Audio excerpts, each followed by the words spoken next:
Hello guys! So ito na nga, meron tayong 5 baktin dyan. Baktin kasi tawag niyan sa Bisaya.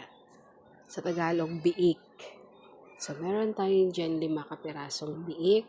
Balak-balak pa namin dagdagan ng 2 yan para 7. Sa panimula, ganyan muna yung umpisa.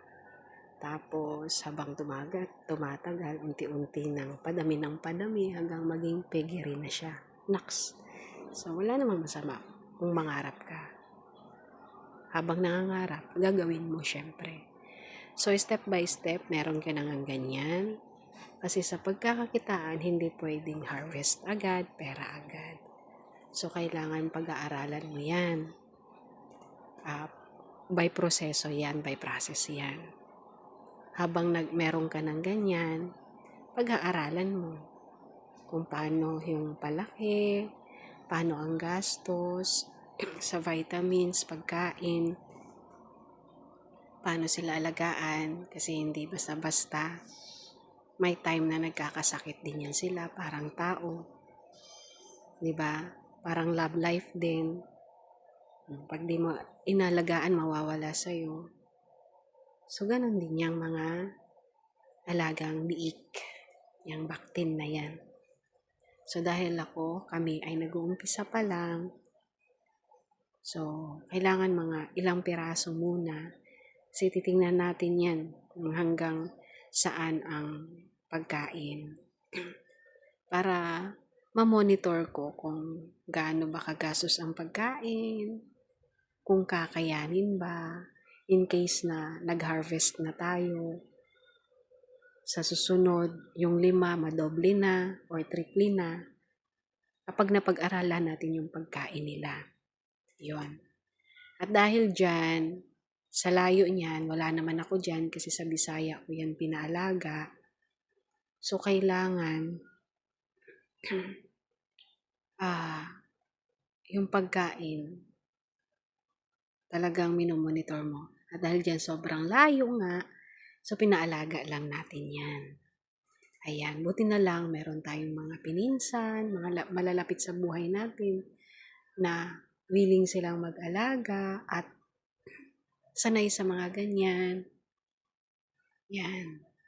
Basta monitor lang natin, 'di ba? Yung pagkain ng mga biik hanggang sila lumaki. 'Yon. Hindi pwedeng haka-haka lang. So kailangan naka-ano siya,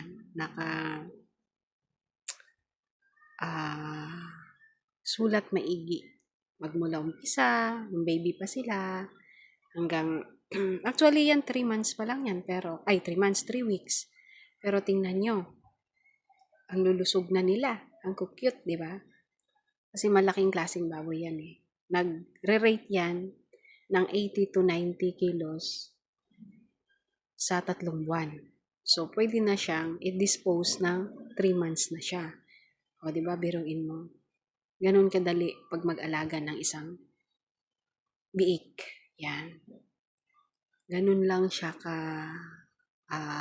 yung kadali ng niya. Basta, sagana sa pagkain yung biik.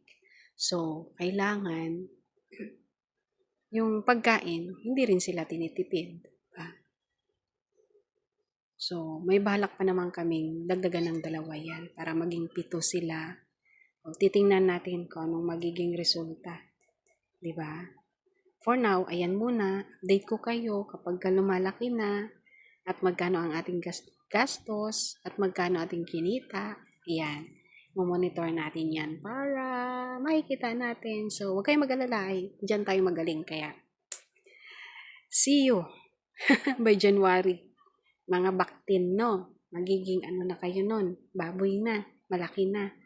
O yan. Bye everyone. Thank you for watching, guys. Hopefully, maging successful tayo. Thank you!